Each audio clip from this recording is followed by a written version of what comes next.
Good morning, students. How are you? So, have you celebrated your Pongal festivals? Yeah, good. So, come back to classes. Yeah, so tomorrow onwards, our school will reopen for 10th and 12th. Yeah, but today we will start with a new lesson in civics. So, before that, so start your prayer. Thank you.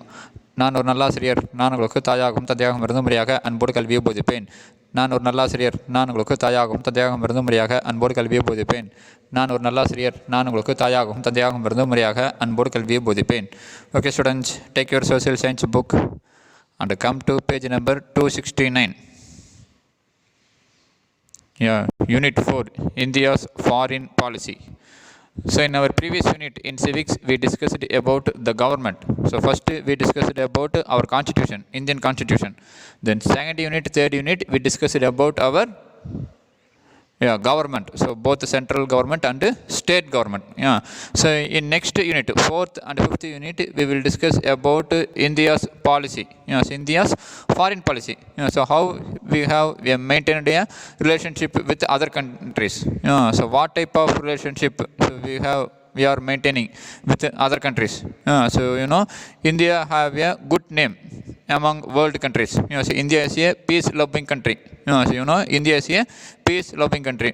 So she earned a good will and a good name among the world countries.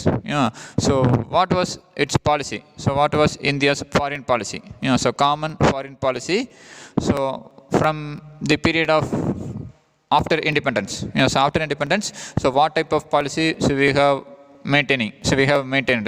So till now, what type of policy we are maintaining? So we will discuss in this unit. In next unit, we will discuss about our relationship with the neighboring countries and other countries. Okay, ma? Learning objectives. So what are you going to learn from this lesson? So after studying this lesson, students will be able to identify the basic principles of India's foreign policy. So identify the basic principles. So what are the basic principles of India's foreign policy? India is a peace-loving country. So she didn't invade or attack any other country in this modern world. So if you take any other country, so most of the countries, so they try to occupy other country. But India is the only country who never invade any other country. So the basic principles of India's foreign policy. Then explain the meaning and significance of non-alignment. So non-alignment already you have learned in history. So now you will learn about the meaning and the significance of non-alignment in India's foreign policy. Then analyze the stages of our foreign policy. So our foreign policy, so it going on changes. So from independence period onwards, so till now, it went a lot of changes.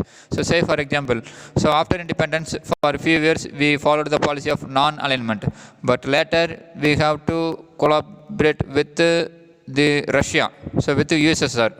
Now we have a friendly relationship with America and most of the European countries.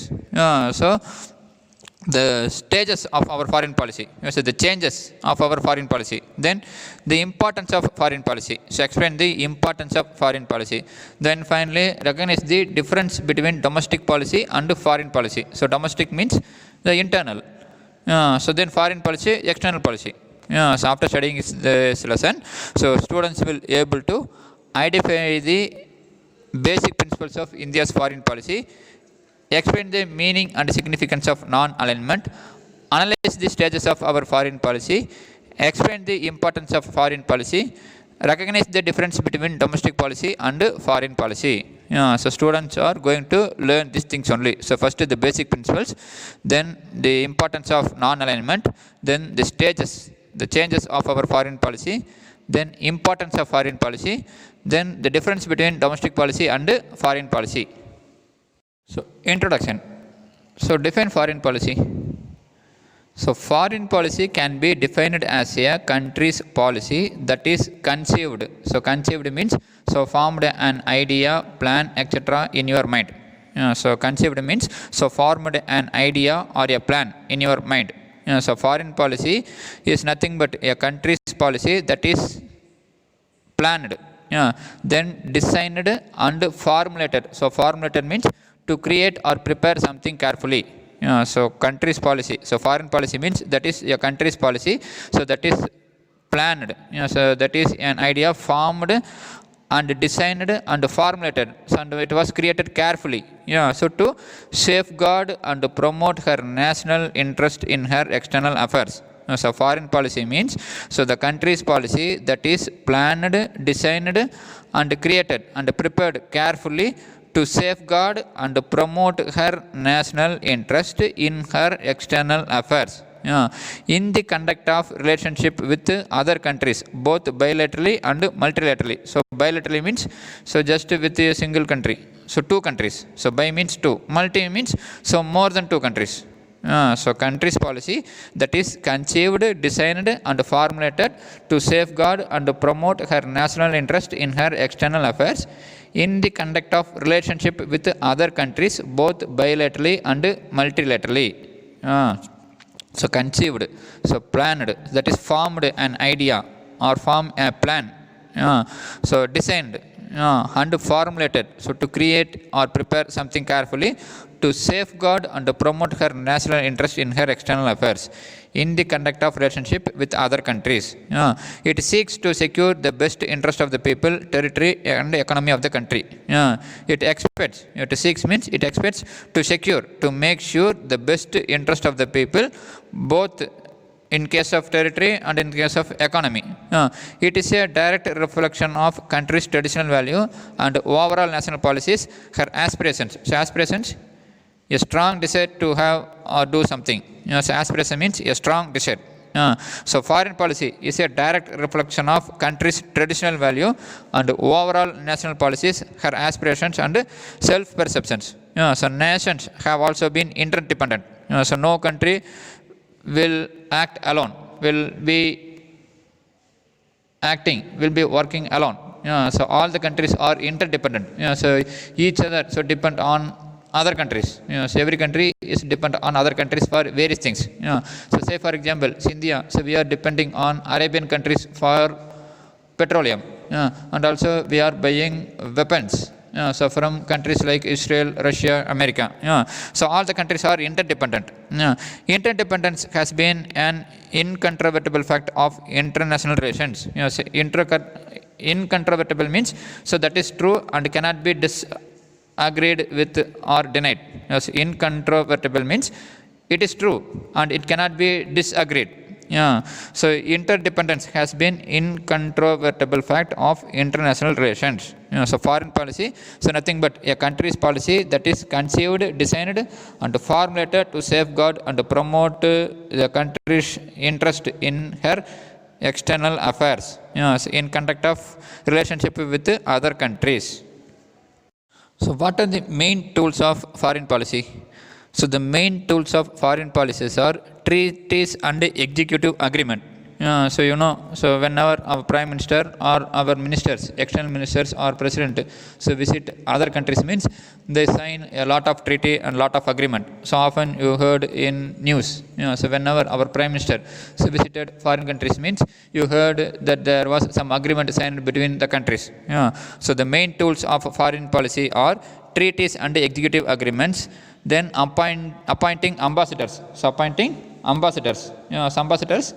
What is meant by ambassador? A person who acts as a representative of any foreign country. So a person who acts as the representative of a particular country. So ambassadors.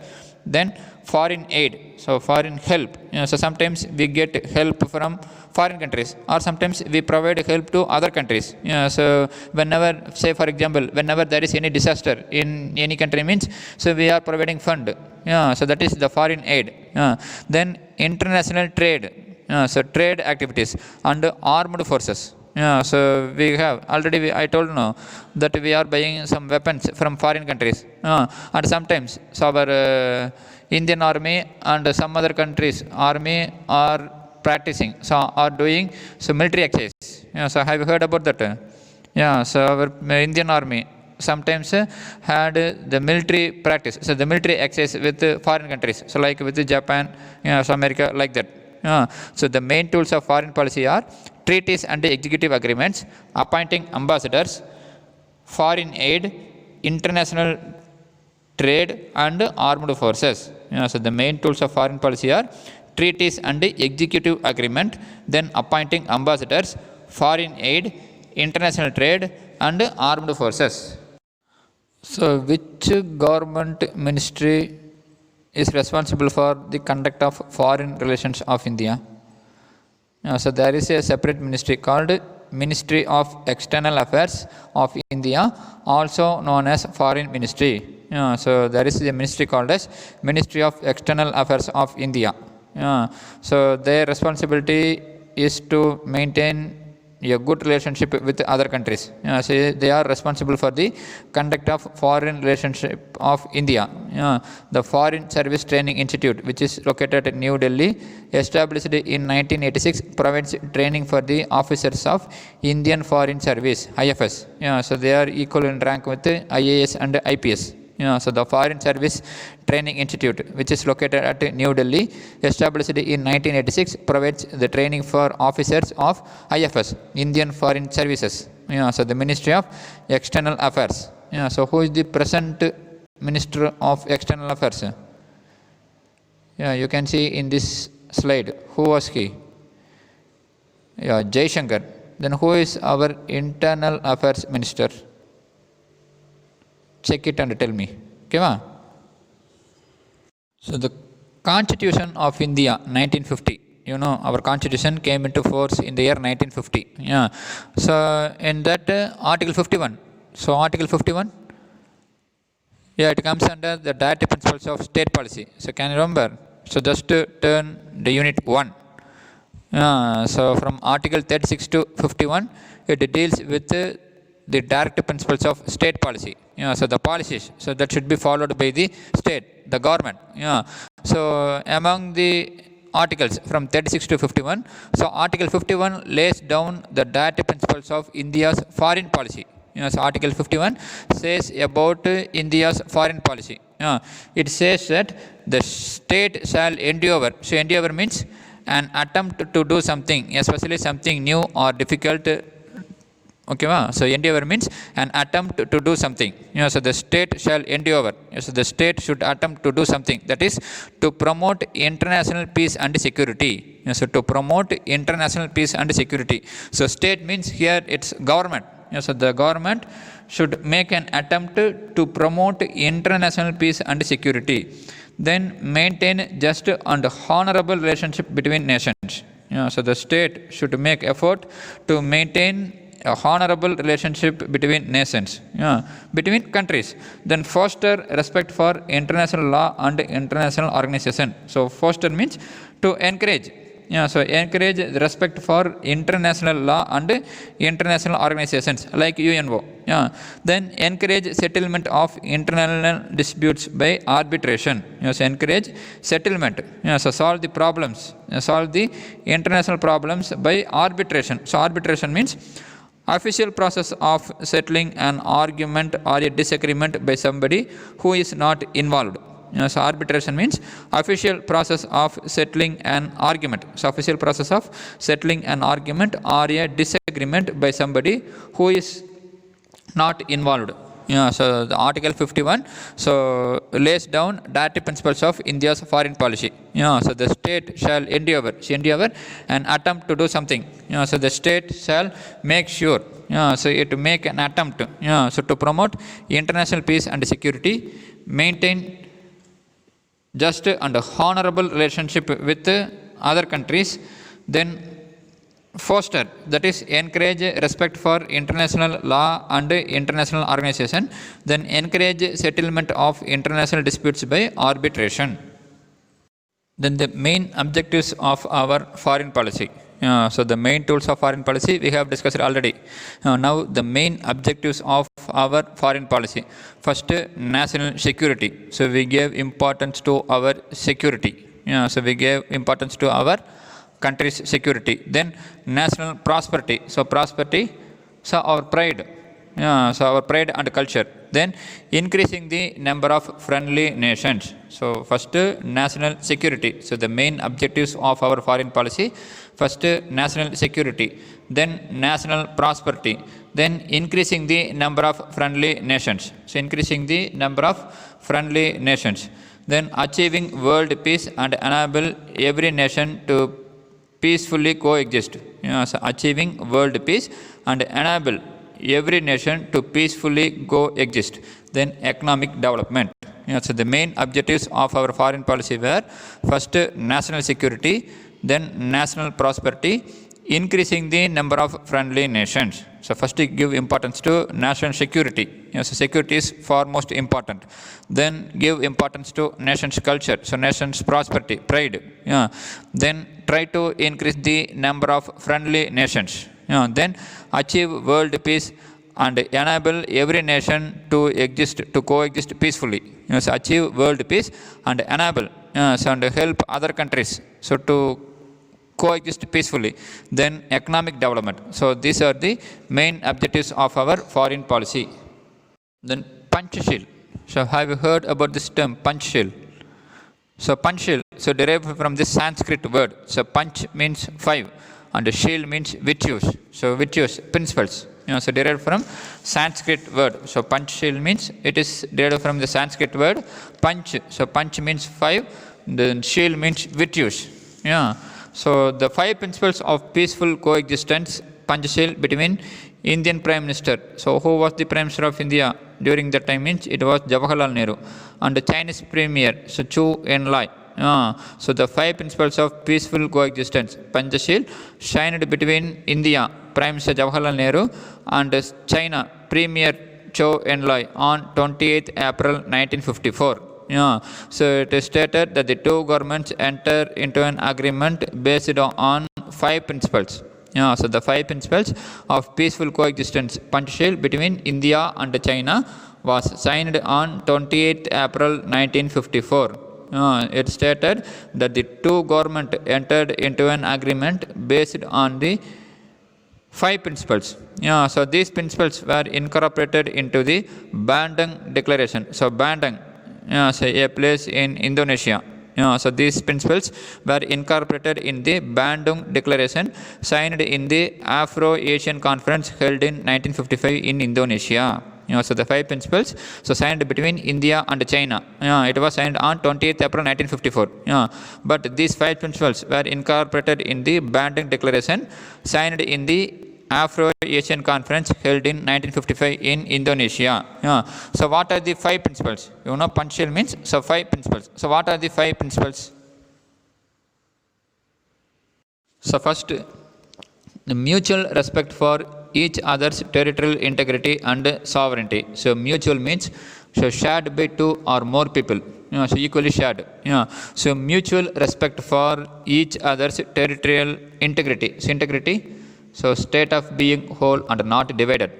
So mutual respect for each other's territorial integrity. So territorial integrity, so state of being united, not divided. Then sovereignty. So the state of being a country with freedom to govern itself. So that is, every country have their freedom to govern themselves. So you should not interfere in their internal affairs. So the mutual respect for each other's territorial integrity and sovereignty. Then mutual non-aggression. So non-aggression, a relationship between 2 countries that have agreed not to attack each other. So mutual non-aggression means a relationship between 2 countries that they have agreed not to attack each other. Then mutual non-interference. So not interfering with their internal or external affairs. Then equality and cooperation for mutual benefit. So equality and cooperation for mutual benefit. So why they are cooperating with each other? So because they should benefit equally. Then peaceful coexistence. So peaceful coexistence. So the 5 principles of Panchashil. So first one, mutual respect for each other's territorial integrity and sovereignty. Then mutual non-aggression. Then mutual non-interference. Then equality and cooperation for mutual benefit. Then peaceful coexistence. So these are the 5 basic principles of India's foreign policy. So these are the Panchshil principles. Yeah, so it was signed by Indian Prime Minister Jawaharlal Nehru and Chinese Premier Zhou Enlai. Yeah, so the 5 principles. So Panchshil principles. So then the basic determinants of a foreign policy. So what are the things so that determines a country's policy, foreign policy? First, geographical position and size of territory. So the basic determinants of a foreign policy. First, the geographical position and size of territory. Then, nation's history, tradition, and philosophical basis. So the basic determinants. So what are the factors? So that determines, so that decides a country's foreign policy. First, its geographical position and the size of territory. Then, nation's history, tradition, and philosophical basis. So nation's history, traditions, and philosophical basis. Then third one, natural resources. So the resources so held by a country. Then the compulsion of economic development. So the compulsion of economic development. Then political stability and the structure of the government. So political stability.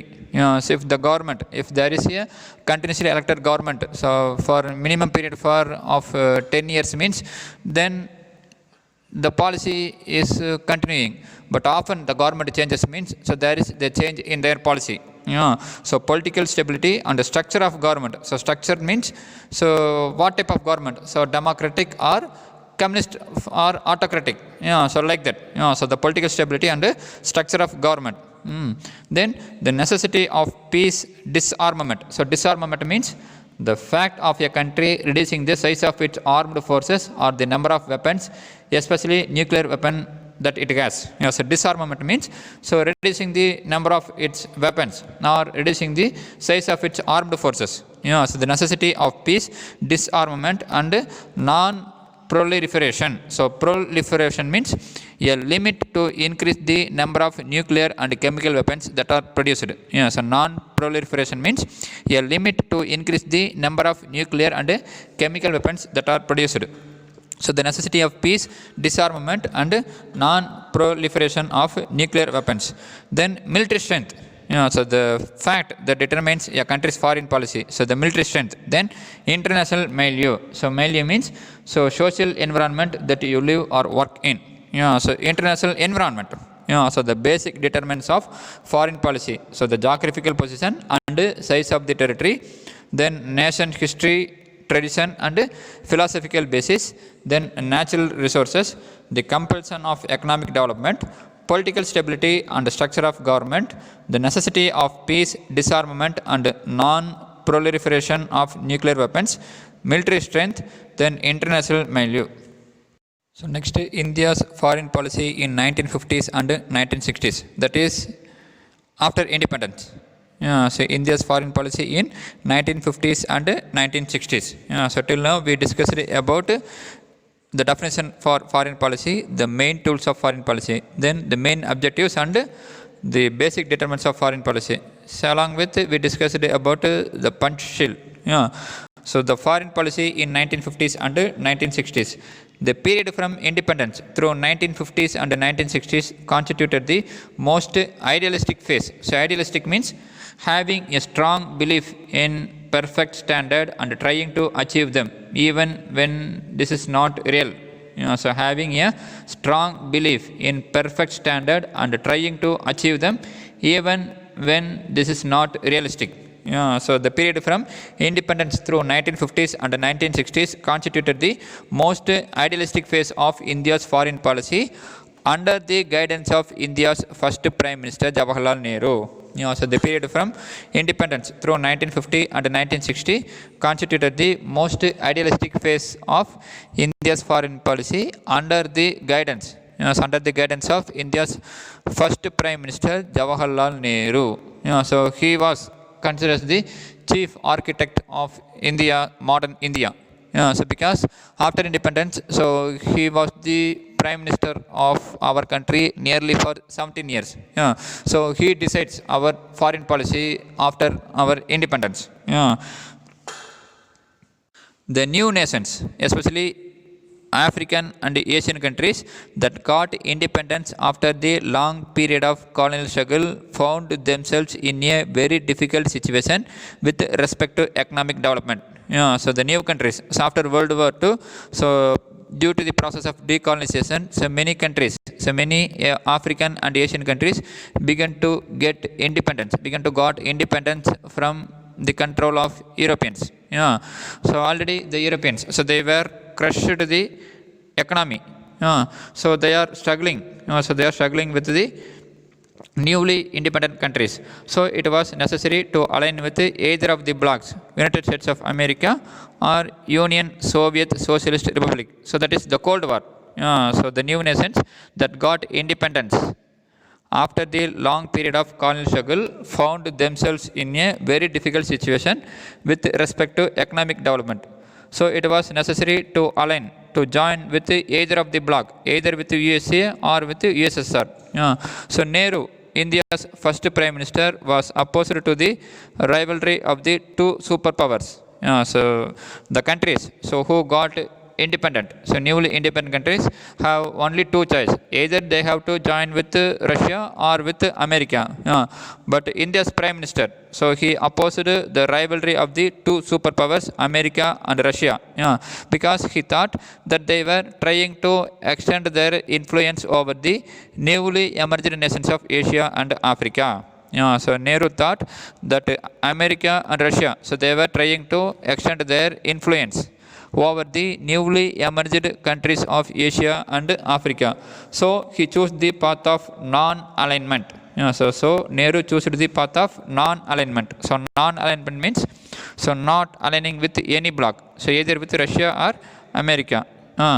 So he chose the path of non-alignment in the face of the bipolar order of the Cold War and tried to form a third bloc of nations in international affairs. So Nehru chose the path of non-alignment in the face of bipolar order of the Cold War, and he tried to form a third bloc of nations in the international affairs. Okay, so Jawaharlal Nehru, so he quoted that broadly, non-alignment means not tying yourself off with military blocs. So non-alignment means so not tying, so not signing agreement with military blocs. So it means trying to view things as far as possible, not from the military point of view. So non-alignment means so not tying yourself with military blocs. It means trying to view things as far as possible, not from the military point of view, though that has to come in sometimes, but independently, and trying to maintain friendly relationship with all countries. So non-alignment means trying to view things as far as possible, not from the military point of view. So you are forming agreement, you are forming alliance with other countries, but not from military point of view. So though that has to come in sometimes, but independently, and trying to maintain friendly relationship with all countries. So it was quoted by Jawaharlal Nehru. So broadly, non-alignment means not tying yourself off with military blocs. It means trying to view things as far as possible, not from the military point of view, though that has to come in sometimes, but independently, and trying to maintain friendly relationship with all countries. So the non-aligned movement, NAM, in 1961. The term non-alignment was coined by V. Krishna Menon in his speech at United Nations in 1953. So the term non-aligned, so it was the principle, it was the policy of Jawaharlal Nehru. So he never wanted India to join either with Russia or America. So the term non-alignment was coined by V. Krishna Menon in his speech at United Nations in 1953. So non-alignment has been regarded as the most important feature of India's foreign policy. So during the time, so non-alignment has been regarded as the most important feature of India's foreign policy. It aimed to maintain national independence in foreign affairs by not joining any military alliances. So it aimed to maintain national independence in foreign affairs. It aimed to maintain a country's independence in foreign affairs by not joining any military alliances. So the non-alignment movement was formed with a membership of 120 countries and 17 states as observers and 10 international organizations. So the non-aligned movement was formed with a membership of 120 countries and 17 states as observers. So 17 states as observers and 10 international organizations. It has transformed from a political movement to an economic movement. So it has transformed. It was initially formed as a political movement, but it later transformed as an economical movement. So the non-alignment. So the term non-alignment was coined by B. Krishna Menon in his speech at United Nations in 1953. So non-alignment has been regarded as the most important feature of India's foreign policy, and its aim to maintain a country's independence. So country's independence in foreign affairs by not joining any military alliances.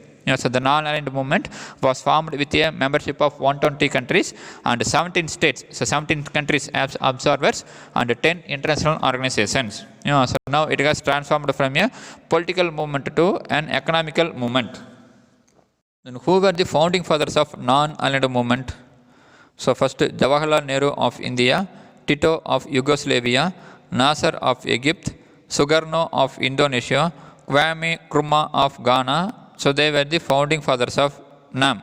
So the founding fathers of non-aligned movement were Jawaharlal Nehru of India, Tito from Yugoslavia, Nasser from Egypt, Sukarno from Indonesia, then Kwame Nkrumah of Ghana. So Ghana, it is a country in Africa. So they were the founding fathers of NAM, so non-aligned movement. So India's foreign policy during Cold War era. So India's foreign policy during Cold War. So Cold War. So the economic political war between Russia and America. So already you have learned in history. So India's foreign policy during the Cold War period. So but already India's policy was the non-alignment. So not joining with any of the military bloc or either with Russia or with America.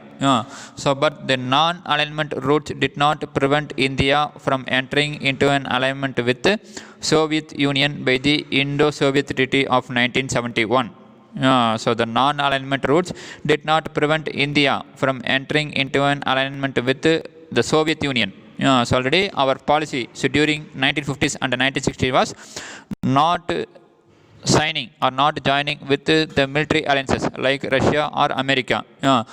That is our non-alignment policy. But it did not prevent India from entering into an alignment with the Soviet Union, because we signed a treaty with Russia, so the Soviet Union, in the year 1971 as Indo-Soviet Treaty. So the 20-year pact of peace, friendship and cooperation.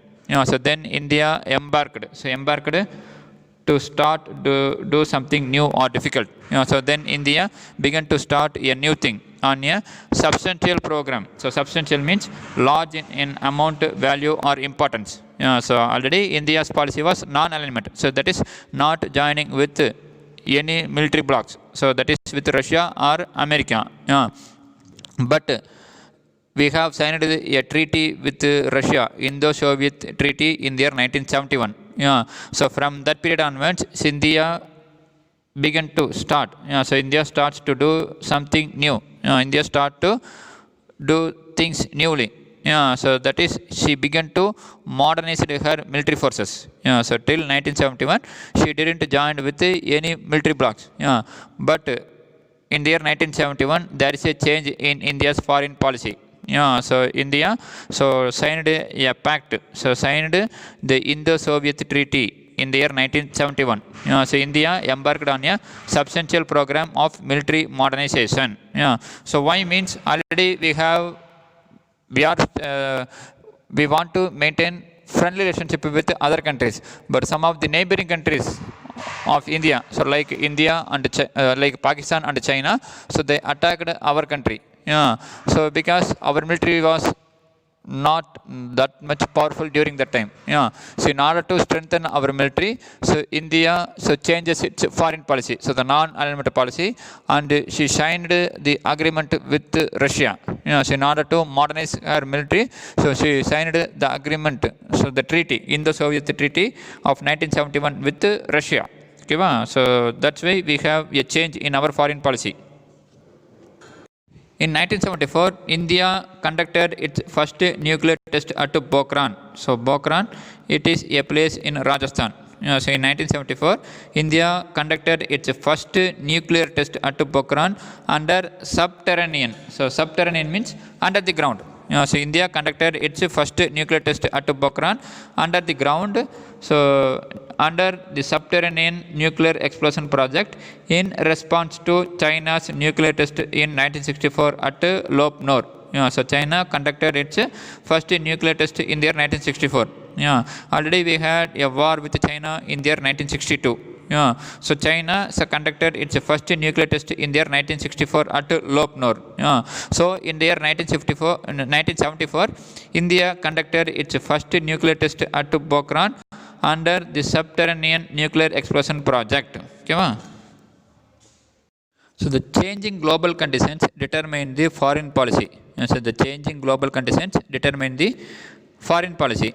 India got her political freedom in the aftermath of the disastrous Second World War. So India got her political freedom after the disastrous Second World War. So the Second World War came to an end in the year 1945 and we got independence in the year 1947.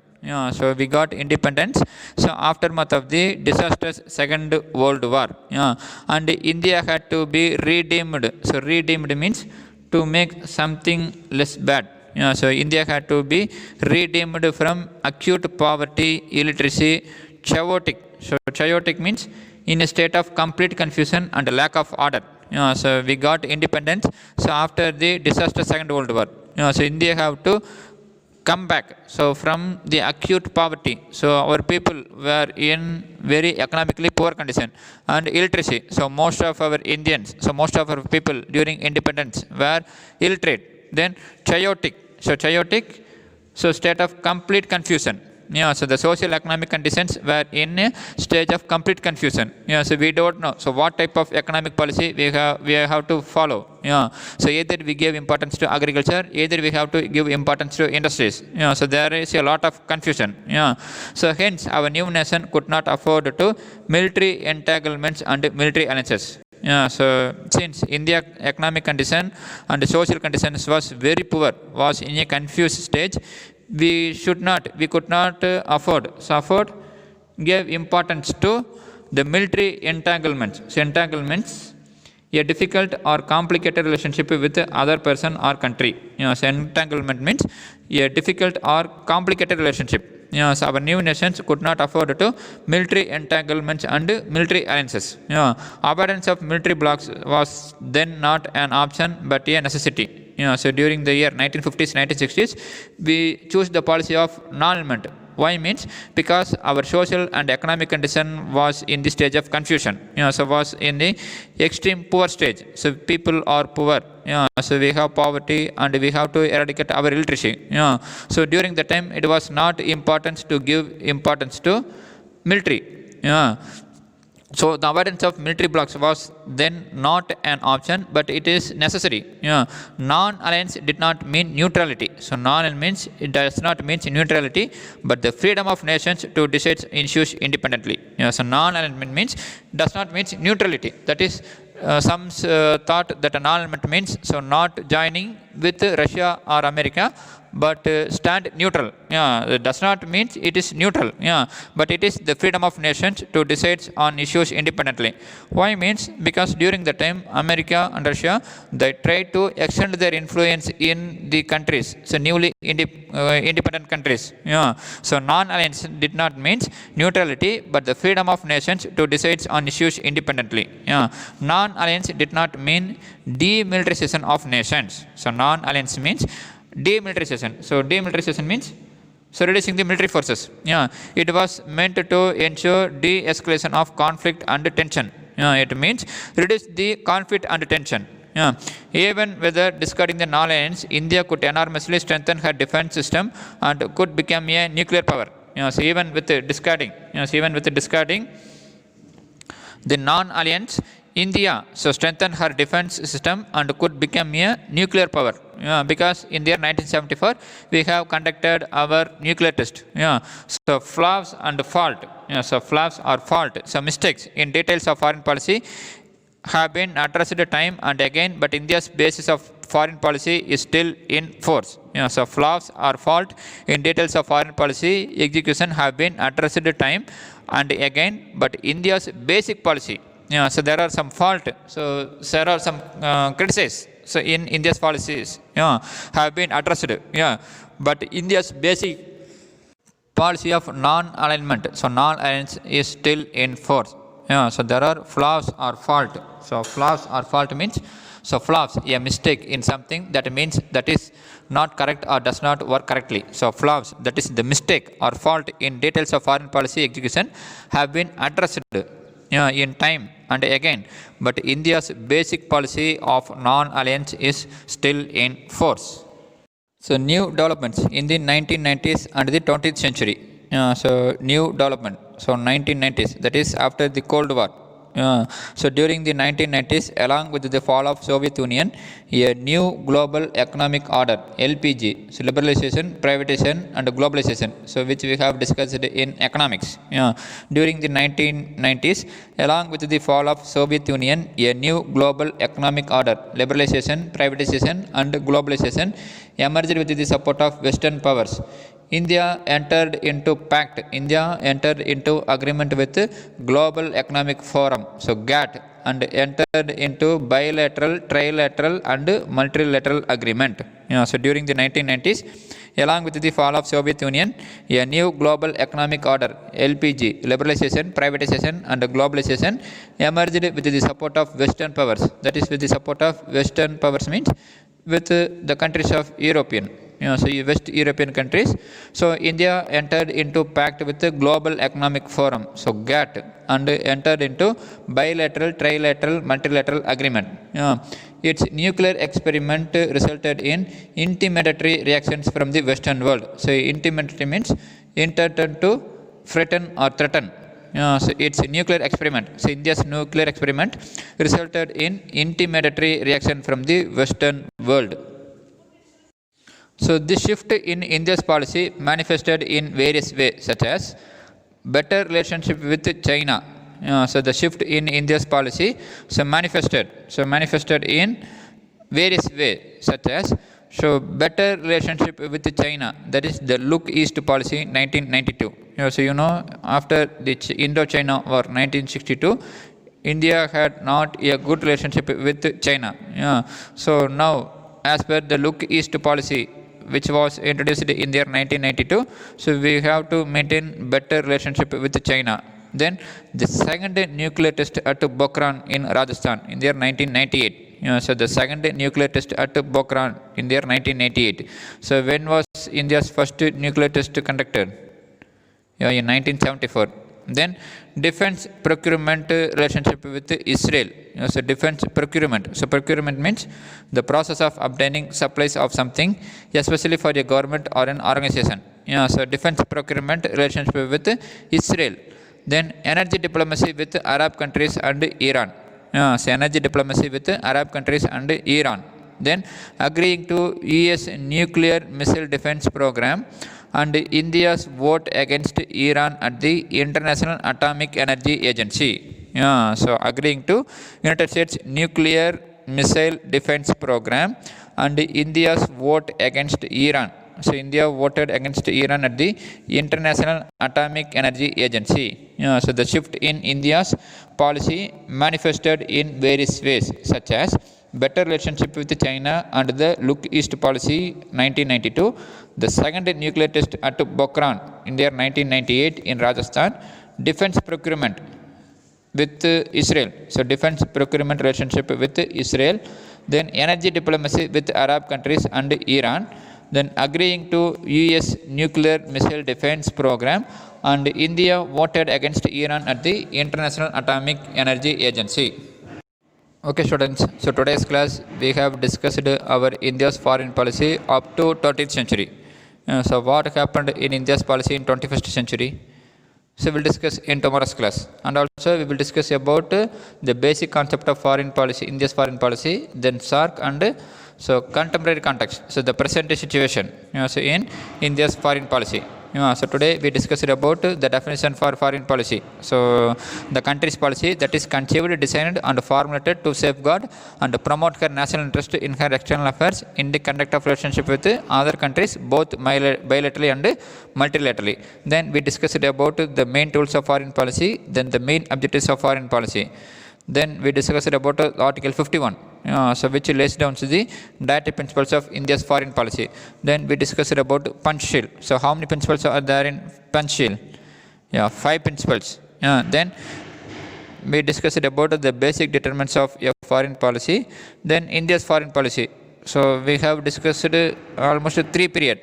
That is during 1950s and 1960s. So during the time, India followed the policy of non-alignment. But after 1960s, that is in the 1970s, there was a change in India's foreign policy. So during the Cold War era. Then we discussed about the new development in 1990s and the 20th century. So tomorrow we will discuss about the India's foreign policy in 21st century and also the current situation. Okay students, so take your book. So take page number 271. So textbook reading. Read India's foreign policy during Cold War era. Then homework. So take page number 276. Fifth Roman letter. Give short answers. First question, then fourth question. First question, what is foreign policy? Take page number 269. So see the heading introduction. So in that the first point, foreign policy can be defined as a country's policy that is conceived, designed and formulated to safeguard and promote her national interest in her external affairs in the conduct of relationship with other countries, both bilaterally and multilaterally. So that is the answer for first question. Then fourth, list any 4 guiding principles of Panchsheel. So take page number 270. In the Panchsheel heading, so see that 5 point, so which is highlighted. So they mention to write 4 point, but you have to write all the 5 point. So mutual respect for each other's territorial integrity and sovereignty, mutual non-aggression, mutual non-interference, equality and cooperation for mutual benefit, then peaceful coexistence. So this is the answer for fourth question. So write it in your homework note and read it well. So thank you students. Have a nice day.